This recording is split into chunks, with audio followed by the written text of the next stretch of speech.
What's up, everybody?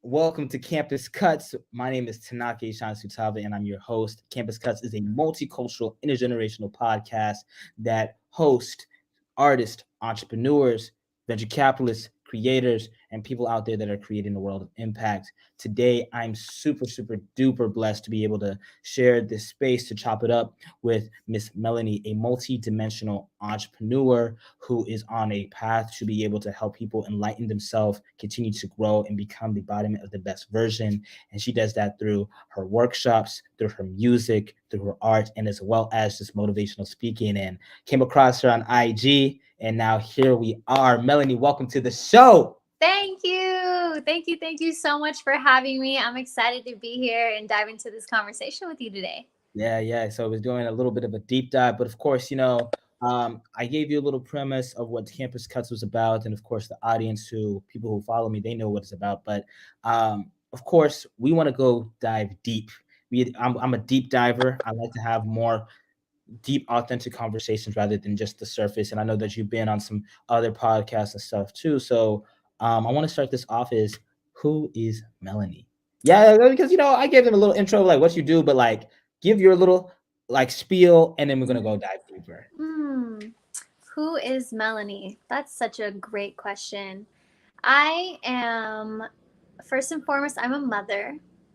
Mm. I'm a creator, I'm a sound healing artist, I'm a mindset and transformation coach, and I'm a 29-year-old grown ass woman.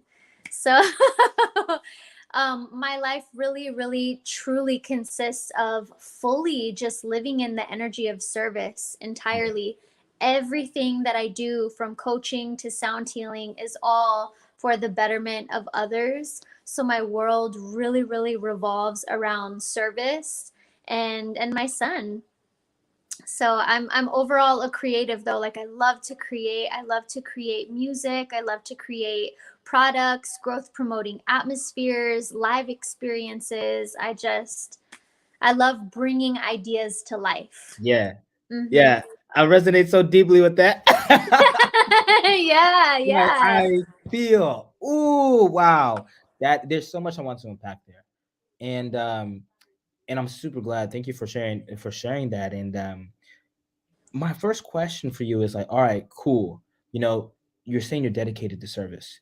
What was your first introduction of being able to live a life of service, and when did that really come? Like, was that grown and cultivated in the environment that you grew up with, or how did that come to be? Well, before I even got into the personal development industry, which I'm in now, I was actually in the music industry for like 9 years. As a singer songwriter, I worked with Atlantic Records, I worked with Sony, I lived in Atlanta, I lived in LA. I was in the music industry really heavily before I even started doing any personal development work or coaching or anything like that. And I grew up in a small town here in Arizona. It's a tiny little copper mining town where there's nothing to do. So we get a lot of people who end up on drugs. Mm, And my family is full of drug addicts. Both of my parents were drug addicts. A lot of my family are still drug addicts. Luckily, my parents are clean now. But essentially, my journey was not wanting to end up like my family. But as I was in this certain point in my life, I started to kind of fall into that a little bit. I was yeah. like raving every weekend. I was doing ecstasy every weekend. I was like just not turning into a person that I was actually proud of being. So Mm, I literally went on my own personal development journey. I healed so many of my childhood traumas because I grew up with a single father. My mom left when I was little because of drugs.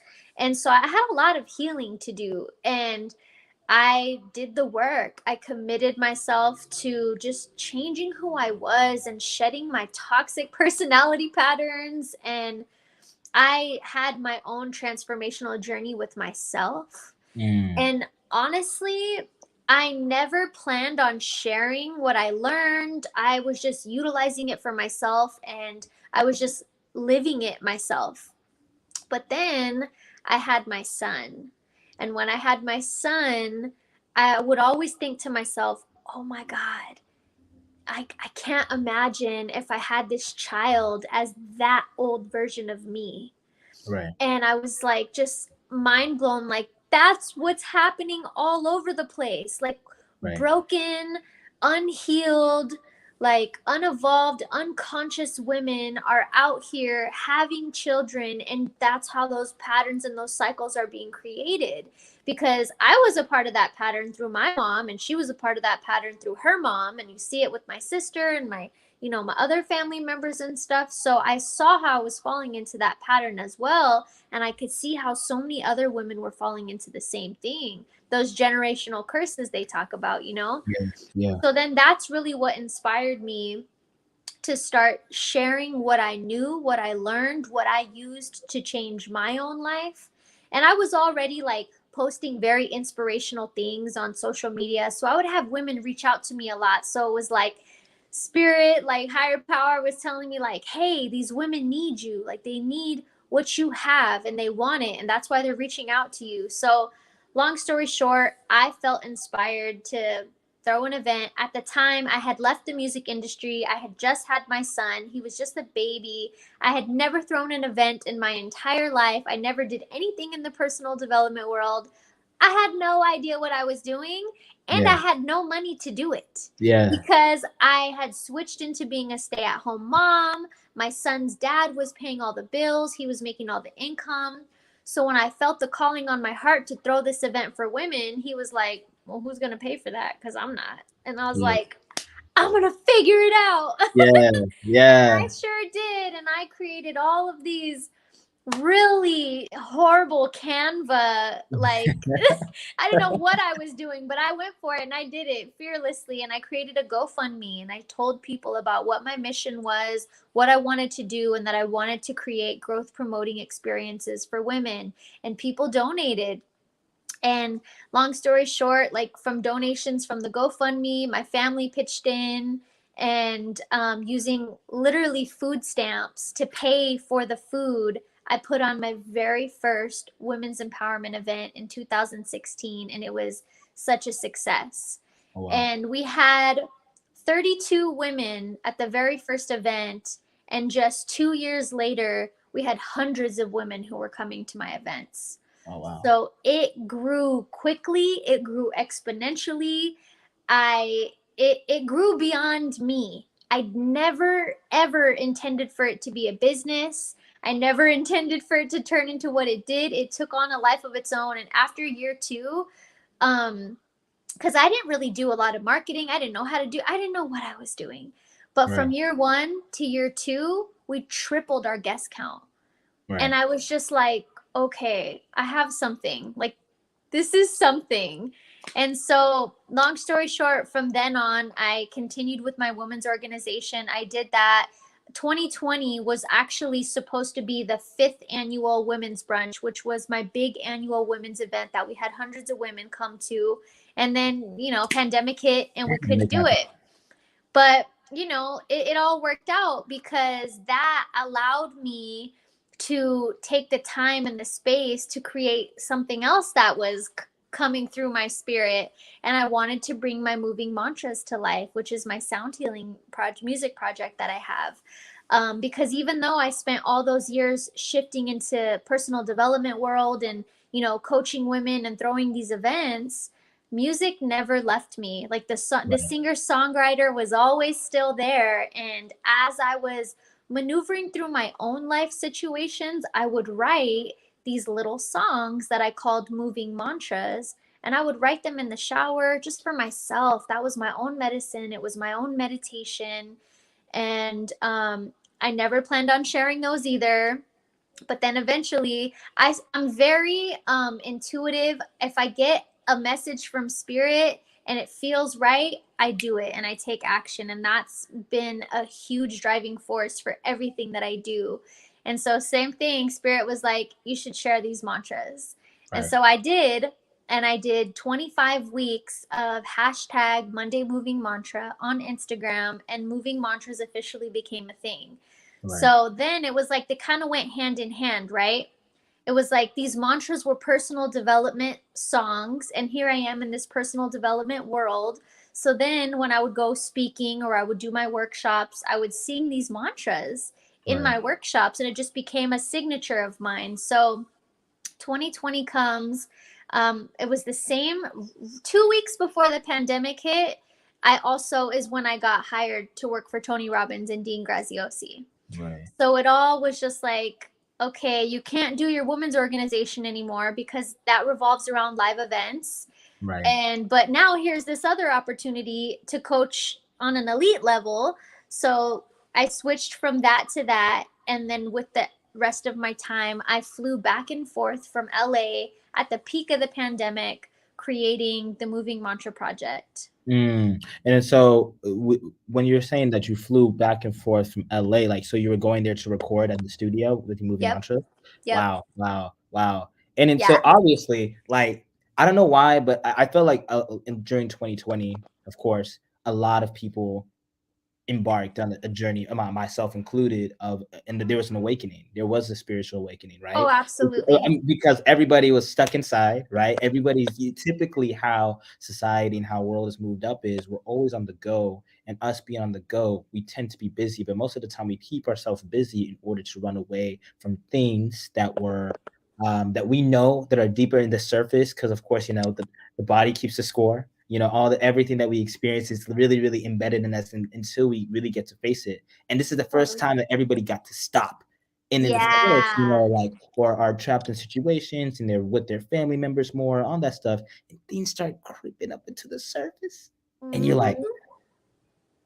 oh, I thought I was good, or I thought I got over that, or oh no. And then, of course, people are really facing their stuff, right? Totally, totally. Yeah. Yeah, we saw that a lot. We saw that a lot. And it definitely happened for me because I never, I didn't know if I was ever going to make music like that again.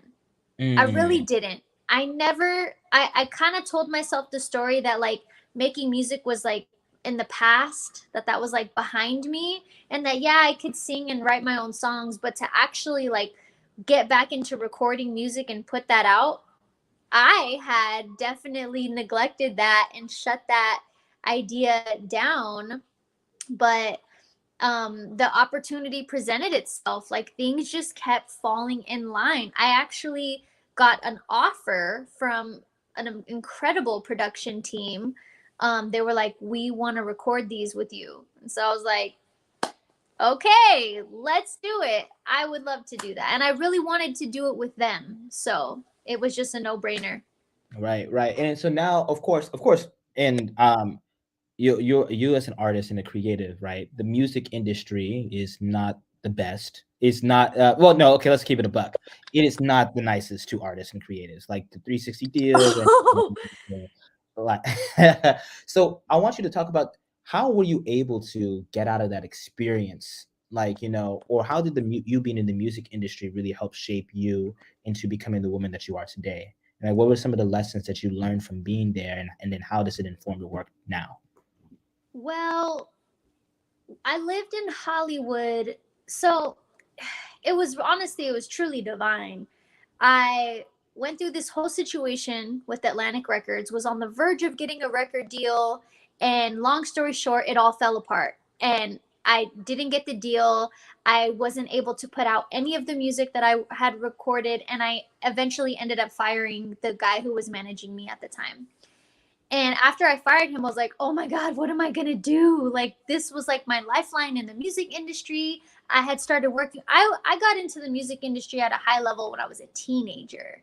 So, Mm, like, I was very young and immature, and I didn't know who I was, and I was very insecure, and it was all supposed to fall apart because that situation fall apart is what led me to moving to LA. And when I mm, moved to LA, that was the first time I was ever actually by myself. Same thing like we just talked about, that isolation, It's the first time I was by myself. I didn't have my manager anymore. I didn't have my team anymore. I didn't have my family. I didn't know anybody in LA except for like three people. And so that was the first time I was ever really alone. And that's when my spiritual awakening happened.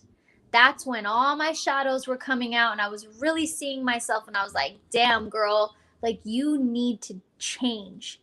Yeah. And so that was happening while I was in LA, but I was contracted to do a 6-month project, songwriting project for Sony at that time. And so I still had to go to the studio and I still had to write music. But as I was having my spiritual awakening and I learned about the power of the tongue, and I learned about language, and I learned about how the subconscious mind is programmed, and I learned about frequencies, and I learned about the energetic, mental, emotional, physiological implications of music on the Right. human body and the human Yes. psyche. Yeah. And so I started writing, my songs started changing, and I started Mm. writing empowering music, conscious music, awakened music. And I would go to the studio and I'd be like, hey, check out this song that I wrote. And they're like, that's really dope, but that's not what the label's looking for. We need club hits. And I was like, Mm. ugh. Yeah. Like, I don't want to write music like that anymore. I don't want to contribute to this culture in that way. So I already started to like no longer want to go to the studio, no longer want to write that type of music. So long story short, like I ended up just getting out of that situation and I stopped going to the studio. And I had already like kind of started distancing myself from the actual industry because the industry wasn't interested in the type of music that I wanted to make. Right. So it was shortly after that when I got pregnant with my son, and I was like, okay, I'm going to put music to the side. I can get back into the industry as a songwriter whenever I feel called to. I'm just going to focus on my baby and me and my family right now. And so that's honestly, my son changed a lot of things for me. Like Mm. getting pregnant with him really changed a lot of things for me, but I had already started to awaken and see the truth of the industry and not want to be a part of it anymore. And then me having my son was just kind of like it's the icing on the cake of like, okay, let's just focus on this now. Right, right. Mhm. That's incredible. And and again, I want to give you your flowers and want to continue to affirm you because, of course, it's never easy to be able to move and transition when you're going through an spiritual awakening, or just moving away from a situation that you realize that you're understanding the toxicity that comes from it. Because, of course, it's kind of and it's really hard. I don't know. For me, in my personal experience, it's like when you used to go into environments where you used to be like, oh, that used to be you, and you have evolved and changed because we're always evolving beings, right? Right. And it's like, oh, that used to be me, and I don't. That's not me anymore. There's a lot of friction, right? Like, of course, I'm making the assumption, but I assume that you're the black sheep in the family. To Oh, heal is to be the black sheep. 1000%. I'm the weird one. Everyone's like, what is like we can't even have those conversations because we already know that we're not on the same page. And like, Right. if a lot of people, like you said, 2020 really shook some things up Mm. because that's when paradigms were revealed. That's when beliefs were really revealed. And that's where we all kind of saw each other from like where we really are in the way that we perceive the world. And it showed to a lot of people, even who were best friends, like you don't think the same way that I do about these things that are very important, Right. and that showed up for me and my family. And it was an eye-opening experience just like it was for everybody else. But I can't even remember why we just went into that. What was I saying? No, no, no, no, no. I mean, just an eye-opening, an eye-opening experience at the fact that, of course, that with that paradigm shift, and that is such a fact. It is a fact. Oh, I the mean, black sheep of the family. The black, yes. yes, I'm definitely Hmm. the black sheep of the family, and everybody knows it. It's not a secret. Oh man. And it's so now you being the black sheep, or you like being a generational curse breaker, like how has that changed? I mean, obviously your son, just having a child, like you have somebody that looks up to you. I mean, I can't, I don't have a kid. I mean, maybe one day I would like to have a kid, but that's like the responsibility and the weight. I'm like, oh, you have somebody look at you like, hey, that's gotta like get put a battery in your back. Oh yeah, definitely. Definitely. Man. Yeah, it's deep, you know, because your children are such reflections of you, and they are the greatest mirrors, and they will show you sides of yourself in a way that you've never seen before. My son has up leveled me as a person, as a woman, in more ways than he can even understand right now. He's 7. He just turned 7. So he's like a kid. He's not a Yes, baby. He's like a yes, full boy. He's like a full boy, you know?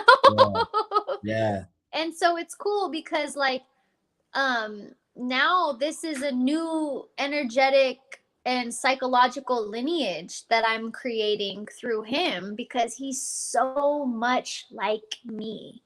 He's so much like me. He's so intuitive. Just the things that he says, like, I'm the black sheep of the family, and to a degree, he's like a mini black sheep of the family. You know, like we'll go to our family's house, and he's like, Tata, like, we can't drink soda. Like, we can't drink this, or no, Tata, don't watch that show. It has bad energy. Or, like, you know, he's just, and there's a lot of children like him now. Like, shout out right. to all the people who are doing the work. Shout out to all the people out there, the parents out there who are like raising their consciousness and awakening, because now our children and the next generation, they're going to be a product of the work that we're doing now. Right. Mm-hmm. Absolutely. Absolutely. And you're definitely right. I mean, I'm in the same way. I'm like, of course, it's cool. Like, I mean, I'm a big fan of rap music. I mean, rap music has had such an impact on me. Of course, with some of my favorite artists, Ye, Jay-Z, Pharrell. And I'm even seeing it, for example, like Pharrell has a really big impact on me because just from a musical standpoint, because we see like when you listen to his old music, man, his old music, he was wilding.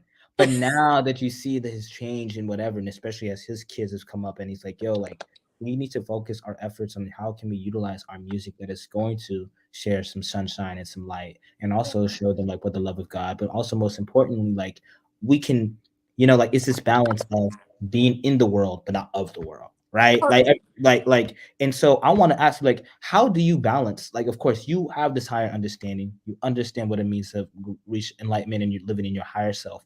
How are you able to make sure that you're able to keep your feet grounded and not get sucked back in? How like has that been difficult? Obviously it was difficult at the beginning, but how have you navigated that? Honestly,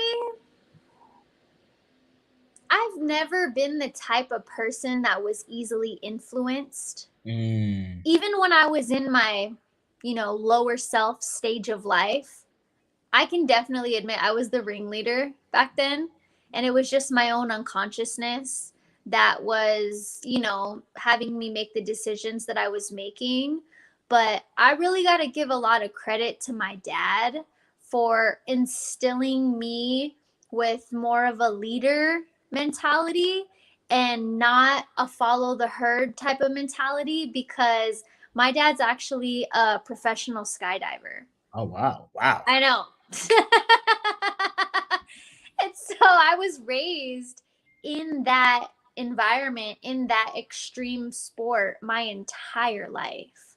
And so I was surrounded by a community of people who were like my family, my aunts and uncles, essentially, who were all people who went against the grain, who were all people who didn't just like naturally blend in with society and things like that. So I've always had that element inside of me.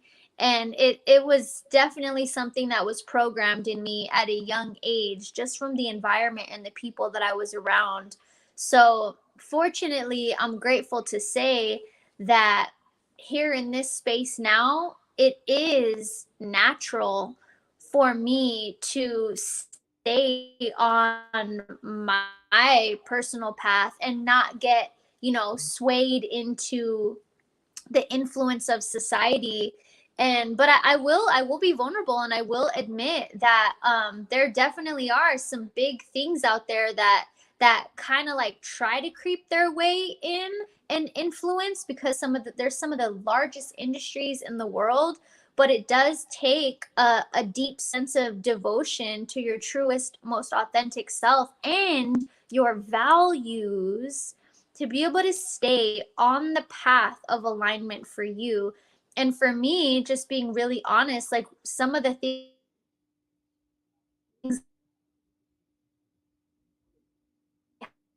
battle is like my life, battling the constant cultural probes of women have to look this way, your lips have to be this big, you should get Botox so that your wrinkles don't come in, and da da da da da.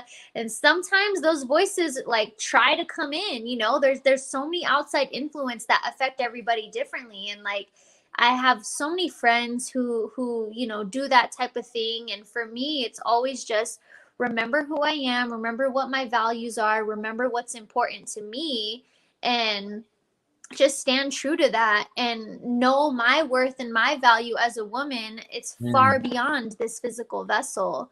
mm, So your values are really, really important when it comes to staying on track and not, you know, falling into societal norms or cultural trends and things like that. right, right. That is so good. And that was actually really a perfect segue that you talked about, because I wanted to get your perspective on, and thank you for sharing. Thank you for Yeah, your honesty and your yeah, vulnerability. totally. Because, and I think, like, again, I know that somewhere, somehow, and of course, your work has freed a bunch of women and freed a bunch of people Yeah. anyway. And so what is it like to be, what is it like to, like, obviously I'm not a woman, right? I'm a man. And what is it like to be a woman in the 21st century with all these pressures and all that stuff? What does it mean to be a woman, right? Because that's a question that, I have younger sisters, right? I'm an elder brother. I have younger sisters. I have a bunch of female friends, and my heart, of course, like, let's be real, let's be honest.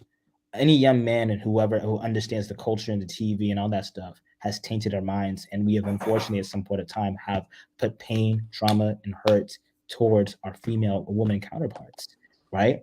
And it's just like, dang. So my question for you is, for the 21st century, what does it mean to be a woman?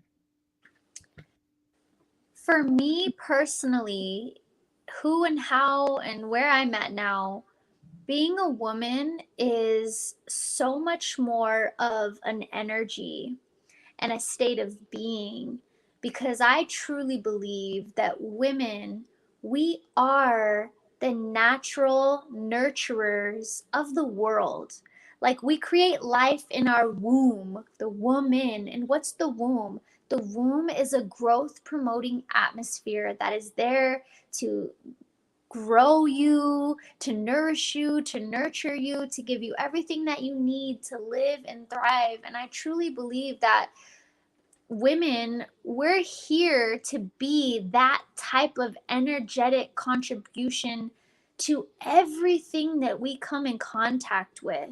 You Mm, know how they say, like, you give a woman a house and she makes it a home, you give a woman, you know, groceries or this and she makes it a meal and all of that. Like, we're such divine creators that I truly, truly believe that in a way we're like such, from a nurturing and nourishing standpoint, we're very much the keepers of the culture in a yeah, way, you yeah, know. and, yeah. and that the same goes for men, but that's in a masculine type of way. And obviously there's feminine and masculine in everybody, Right, but when I think about being a woman, I think about being the nurturer and the nourisher of people and the planet and the things around me. And that's what I feel like it is for me personally. right. It's not about, you know, it what things have turned into is like being a woman is being this strong independent figure that doesn't need a man. Or and personally I feel like that paradigm is very disempowering. And I feel like the our generation's woman empowerment movement actually confused women. And even though it was a woman empowerment movement, it felt like it got women so far away from their divine femininity. Right. And it actually it was the women empowerment movement that made women more masculine. Right. So it's like you're going against this masculine dominant force by becoming more masculine. It's so counterproductive. Like we're here to be the emotional, fluid, creative creatures that we are. We're here to create and make things better, and like there's just this essence. It's like it's that energy of like a mother's love, Right. you know? Yeah. And it's so sacred, and there's so much life to it, and it contributes massively to whatever it is, whether that be you're birthing a business, or you're birthing a baby, or even you're just making a meal to nourish somebody. Like we just have this magic in us that is our energy, that is such a beautiful, nourishing, energetic contribution. And I feel like when we really step into that's like one of our superpowers, that we really have this natural, innate energy about us that is just so life-giving. Yeah. I feel like that is when the world will really, really experience an even deeper level of healing. But Absolutely. we have to heal ourselves first, obviously, Right. before we can even step into that type of self-expression and Right. have it be authentic. Right. And that's so true. And now, I mean, I agree, and I definitely hear what you say. But then now, like with that, because of course you have done the work and you have then continued to do the healing work to be able to get to that point, right? Totally, But totally. but then now let's bring it back into perspective where the majority of the world is not that, and it sounds like where you're at, you have not only created a safe space for yourself, but also have created another safe space for women, and there's people that have created safe space for you in order to be in that expression, right? But now the world, there's not a lot of safe spaces for women to be who they are, and just in your humble opinion is like how can a man such as myself, right, be better, and just people in general be better in terms of creating safe space for women to be able to truly blossom into who they are? Mm. Well, I feel like the same journey goes for men as far as the healing that has to happen. Like, there must, at some point, and I see it already happening, but it needs to happen on a grander, more mass scale, is the reprogramming of the masculine and the feminine, because women have been so sexualized and so objectified physically and things like that, and there is this very deep subconscious program for the men that naturally they just kind of have this way of thinking or being, or they put this box um on the role of a woman so unconsciously, because society has told us that this is what the role of a man looks like and this is what the role of the woman looks like. And I do feel like, from an innate instinctual aspect, like men were designed to be stronger physiologically. So yes, there are these, like,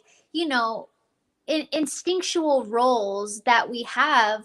But at the end of the day, men really have to become aware of the programming that they have unconsciously developed over time when it comes to the way that they even view a woman. Mm, you know and men are very, like, let's just be honest, men are very physical.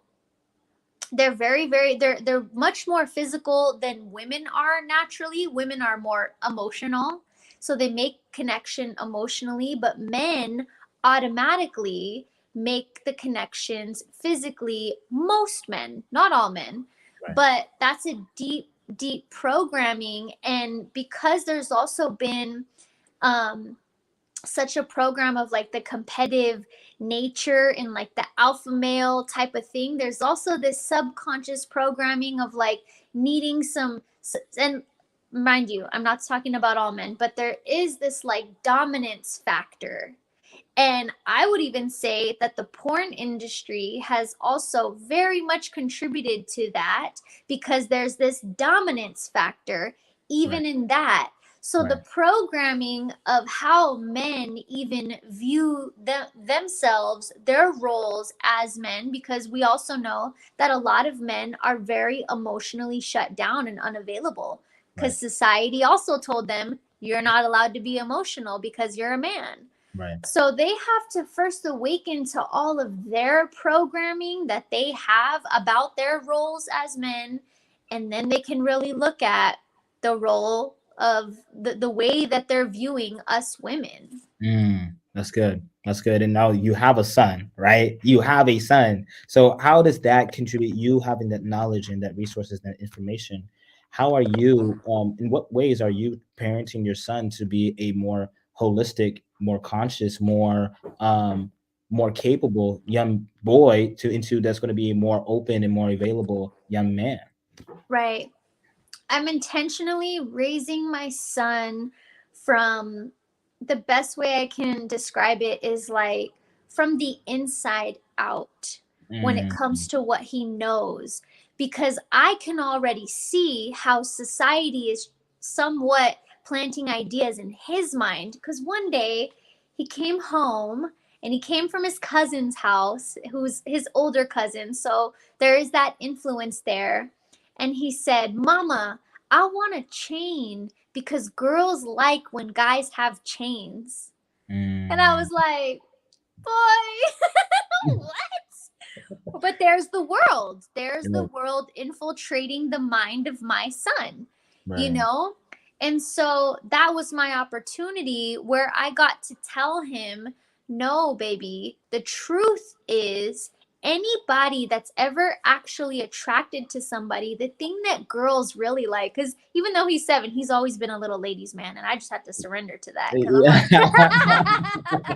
he always has really taken to girls early on. He likes girls, and I'm like, that's natural for you. I'm not gonna shut that down. I'm just gonna guide you through it, you know? Yeah, yeah, So I just told him like what girls really like, and not just what girls really like, what people really like. Because I tell them we're all human, and right. we all want to feel good. And Yeah. what girls really like is when you show up in a way that makes them feel good. So that's being kind, being respectful, being a gentleman, being playful and fun, and making her laugh and having a sense of humor. So teaching him really to develop the things inside of him, his internal world, that will then eventually dictate and be the thing that is the reason why he has the outcomes that he has in his external world. Because our world has taught people, and especially men, that your external world is the thing that gives you value internally, like your job and your money and your car and all of Mhm, that stuff, and mhm. how much muscles you have and all of that. So I would say that I'm really doing my best to raise my son from a perspective of focusing on the inside out. Oh man, I'm gonna clip this up. This is gonna be the thing I'm gonna post on IG because Yay! no, no, no, that's some powerful stuff, right? I mean, shoot, I mean, I got my chain, you know what I'm saying? Yeah, I got my chain. and I told him too, like, there's nothing wrong with having nice things, but at the Right. end of the day, what really, really matters to people, and what really matters to a girl is what's inside. What's inside. So Yeah. yeah, yeah, that is really good because I know that's gonna free a lot of people. And one, that is so dope that you're saying that like to your kid, like wow. No, because again, of course, it's just like it would be so easy for them, like, oh no, you got to get the best grades. Oh, okay, you got to do this, right? Because of course, there's so much pressure on the external performance. But you have now created a safe space for your son, saying, hey, what you have inside and who you are inside and how that's being cultivated, what's happening in the inside, your external, your reality, because of course, whatever comes in everything that every idea, everything, and every whatever is manifested from the inside out. And once you live an intentional life, your life becomes like woo, right? Like it becomes, and of course, there's always challenges and disappointments, but you're going to have way much more balance and a more meaningful, fulfilled life because you're living from the inside out. And most Right. people, like you're teaching to him that young. And of course, he can make his own decisions, but because he already has that seed implanted of what is true and what is noble and what is or objectively true or personally true, but obviously all the celebrities and a lot of the politicians and everybody will say, hey man, like I had to go deep inside, I had to go find myself. It all goes back into the internal work. And once the internal Totally. work gets whatever, the outside world just gets a way much better. Yeah. That Yeah, is because I was raised with the opposite mindset, and I love my dad to death, and I know that he didn't realize the ramifications of the programming that he gave me because it was so innocent. And that's another thing too, is like there's so many things that are so many sayings that are very societally innocent, but they're also very unconscious. And one right. of the things that my dad used to say to me all the time when I was younger is, when you look good, you feel good. And he was always the type of dad that was always wanting, I loved clothes. He would always buy me the best of the best as much as he could. And I really took on that belief very deeply, that when you look good, you feel good. And it impacted me in a way that when I didn't look good, I didn't feel good. And so I Mm, always had to look good in order to feel good. And I went through a lot of physical insecurities as a young girl that took me up until I was 20 to really evolve out of, which is when I, started doing my work on myself. But there's a lot of those little things that creep in, and we don't really understand the magnitude of them or the implications of them when we plant those little seeds in our kids. yeah, that's so good. That's so good. Mm-hmm.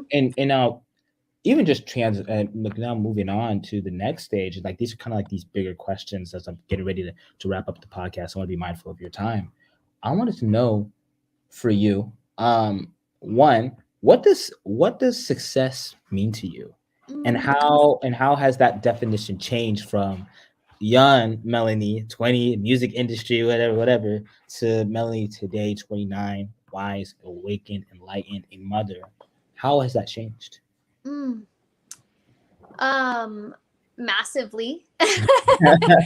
Because just like most people in the past, my idea of success was, having a certain status, or being able to say that I got a record deal, or having a certain amount of money. And now, after everything that I've been through in my life, to me success really means primarily two things: having fulfillment and having freedom. Mm, That's what that really, really means for me. Because you could have all the money in the world and not be fulfilled. You could have achieved all the things in life and not be fulfilled. And that fulfillment, like fulfillment is such a beautiful word, because there's fulfillment in all areas, in our family dynamics, in our relationships, in our friendships, in our lifestyle. So, me just truly being fulfilled with myself and my life, and then having the freedom to be who I want to be, do what I want to do, create the life that I want to create, and have things really be on my terms. And I'm really, really grateful that I have that in my life right now. And don't get me wrong, it's like a lot of work and a lot of sacrifice. And I definitely have struggled throughout the journey. But at the end of the day, like, I am living a life where I'm doing what I genuinely want to do. Like, there's nothing that I do that is something that I really don't want to be doing. right. And prior to me working for Tony Robbins and Dean and all of that, even when I was building my coaching business, I was still working part time as a waitress to fuel my business. And I wasn't fully free yet. I still had a I still had obligations that weren't my highest desire. And so for me, success is really about fulfillment and freedom.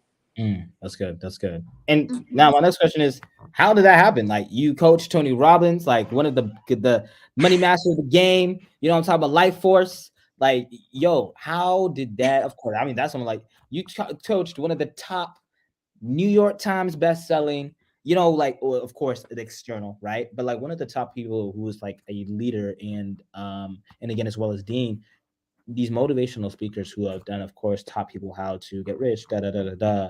Like, how did that happen? And what were some of your takeaways from coaching them?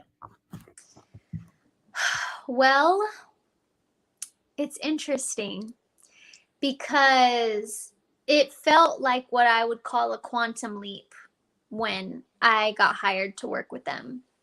It really felt like a quantum leap because, like I said, I was I was doing all the work in my power to build myself up as a coach. I was hosting my events, I was speaking on podcasts, I was speaking at other people's events. I was doing my best to solidify my mark and my reputation as a coach, right? And I was doing well. But even then, I was still working part time as a freaking server.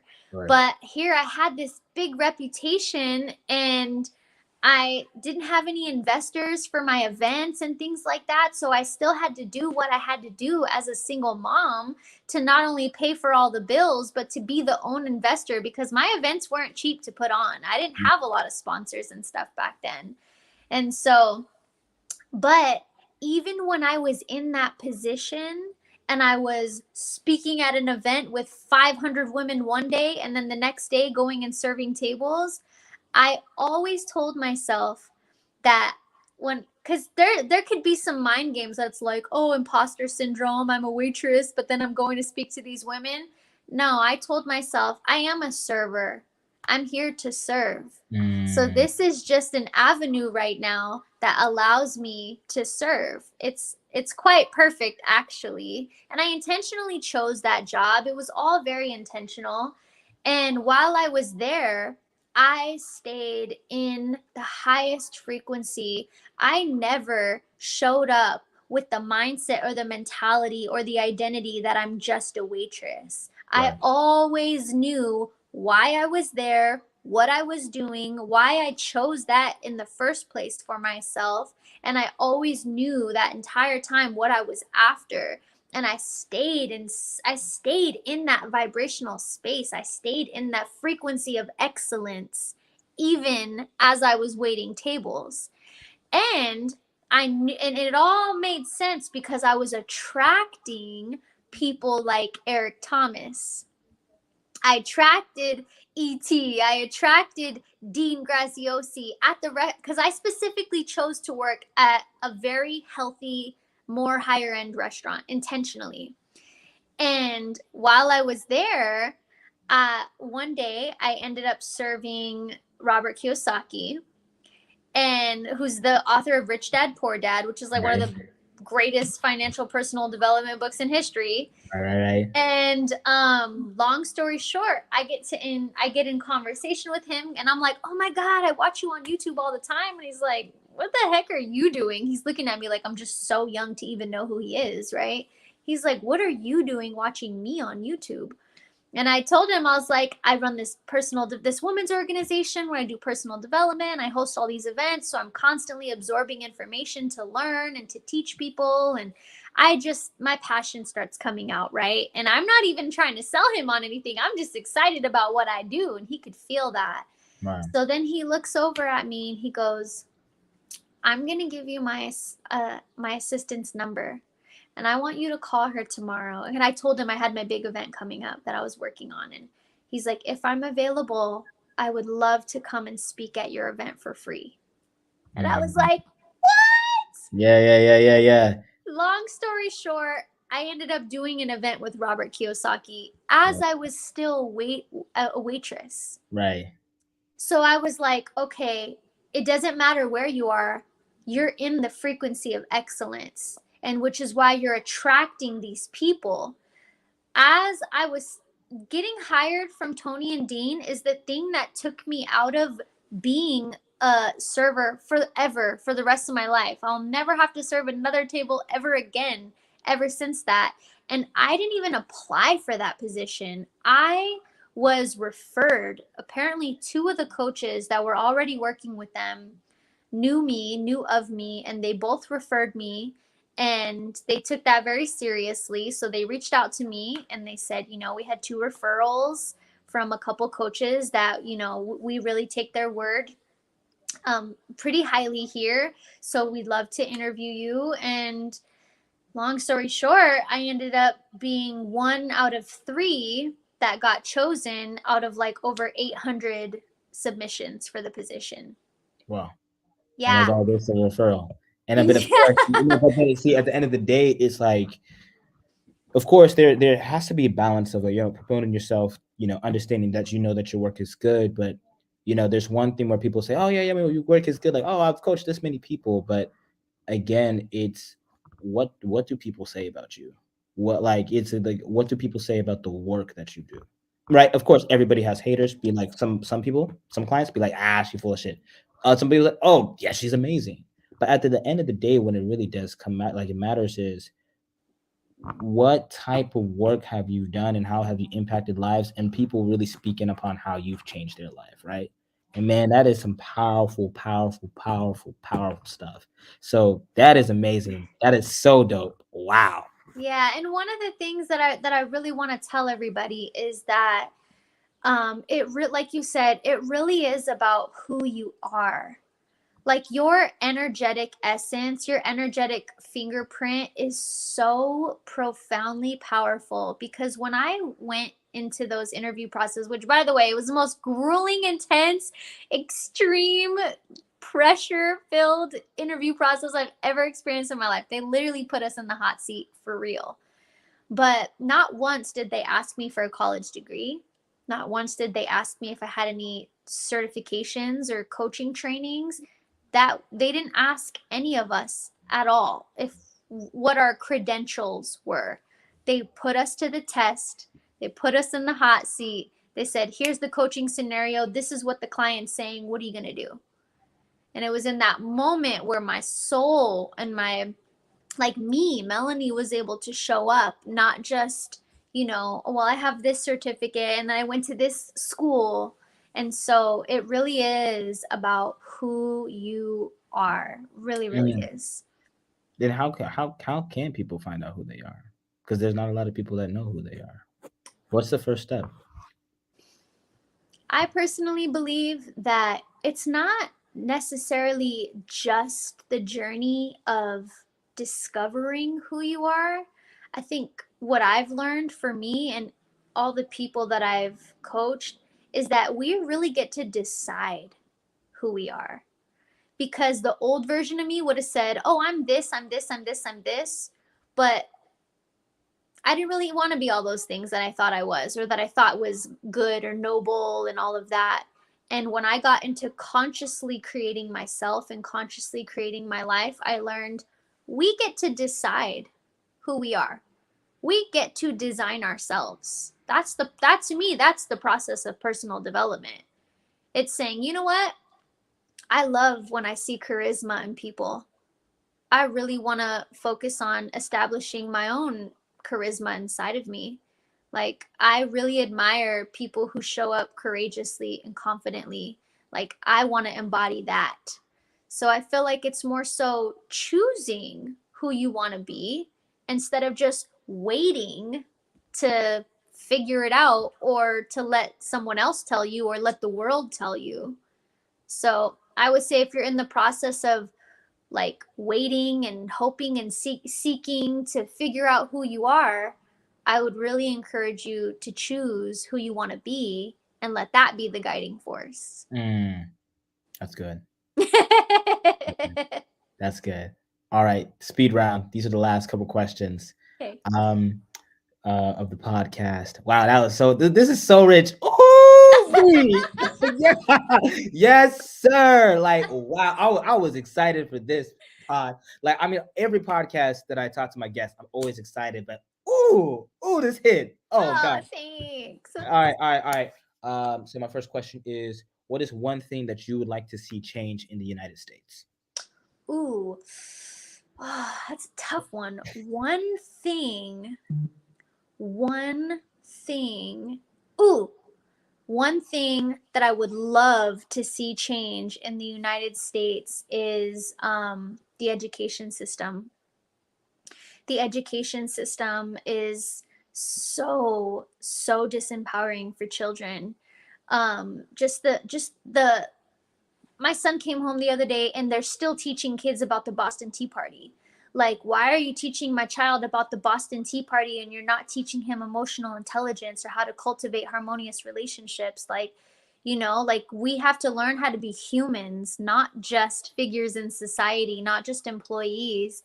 And so if there's anything that I could change in the United States, it would be the education system from the ground up. Mm, good. Second question. What are three things that you would tell to your 18-year-old self? Oh, three things to tell to my 18-year-old self. Stop faking. Stop faking and pretending. Yeah. Tell the fucking truth. Sorry, excuse my language. No, you good. Stop faking and pretending. Tell the truth. Be honest. Because you're hurting yourself a lot more. Because I used to think that telling a lie didn't hurt me. It was only hurting the other person. But then I realized, like, you're the one who has to carry all these secrets. Like, that's draining. Yeah. So don't fake. Be honest and tell the truth. And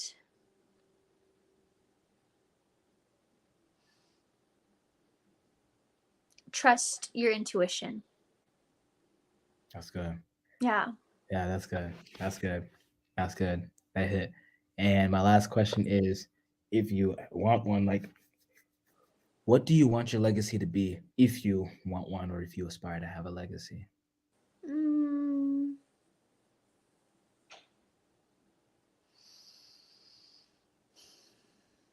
That's a really great question.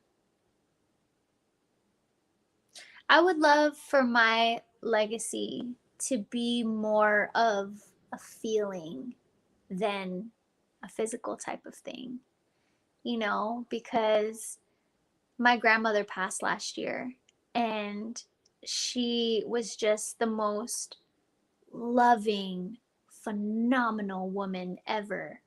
And nobody ever experienced a love like hers before. And like when she passed and we had her services, it was so apparent that the legacy that she left was the legacy of love. And the way that she made people feel, because like I said, we come from a small town where there's like filled with drugs, a bunch of kids who don't have anything or anyone. And my nana loved everybody. And so for me, I would really want my legacy to be more of a feeling that you leave people with, a feeling of power and safety. And just when people think about my name, there's just like this feeling of peace and power and safety and nurturing and inspiration. And inspiration, I'd say that's a huge one too. Like I want my legacy to be that whenever I'm mentioned or I'm thought about, there's a feeling behind it of how I made people feel instead of all the things that I accomplished. Love. Yeah, the energetic imprint, for real, for real. That's dope. Wow, man. Wow. That last segment of the show is the Speak Life segment. Obviously, you understand the power of the words in the tongue. I know that as well. So this is an opportunity where I just get to speak life over my guest. Melanie, you are dope as fuck, bro. Thank you. No. I just want to say thank you. Thank you. So much gratitude, peace, love, and light your way. Thank you so much for your vulnerability, your transparency, you taking your patience with being able to get on the pod, and just your essence of who you are as a human being, Thank and you. just being able to spread in your mission and you living a life on mission and living a life of calling. I'm super grateful that you have taken the time to empower your other woman, to empower your son, and most importantly, empower yourself and your connection to divine, to God, and just the way that you continue to live a life dedicated to service. And that, like, to know that at a very young age is like yourself, and but also like age is just a number, it's just an idea, but then who you are, the essence of the soul, who we are in general, you continue to embody that. I see that from your on your IG page, your website, and it's such an honorable, it is humbling to be virtually in your energy in your space and for you able to take your wisdom and just also to be you being so transparent with your journey. So thank you for sharing that. Thank you for being who you are and staying solid in that. And I'm super grateful to the fact that you're doing the work and that you've continued to help other people and help other empower and inspire so many dope, amazing, deserving women who are doing the work as well. And your impact, I felt it today. This pod, ooh, so good. And I'm just so grateful for you, for being here, for being alive, and you living life, your calling. So thank Mm, thank you so, so much. It's been an honor. I love doing this. So thank you for reaching out. yeah, yeah, yeah, yeah. Where can the people follow you at? Where like you could plug your stuff? Where can people So find everybody can follow me. I'm mostly active on Instagram. So it's Melanie Peralta _. But you can also check me out on my website. My website has everything that I do from any events that I'm throwing. I have a retreat happening later in the year in the fall. I have my Moving Mantra Project music that's available on Patreon. I have my Moving Mantra merch on there. And I am going to be launching a completely new coaching program within the next 2-3 months, so you guys can keep a lookout for that too. But essentially everything's going to be at melanieperalta.com or at it's Melanie Peralta _ on Instagram. Yeah, yeah, yeah. All right, y'all. You know what to do. Follow her, tag her. It is what it is. That's what we got to do. And thank you so much for tapping into Campus Cuts. I'm your host, Tava. Melanie, she's over there. And we are out. Oh, wait, hold on.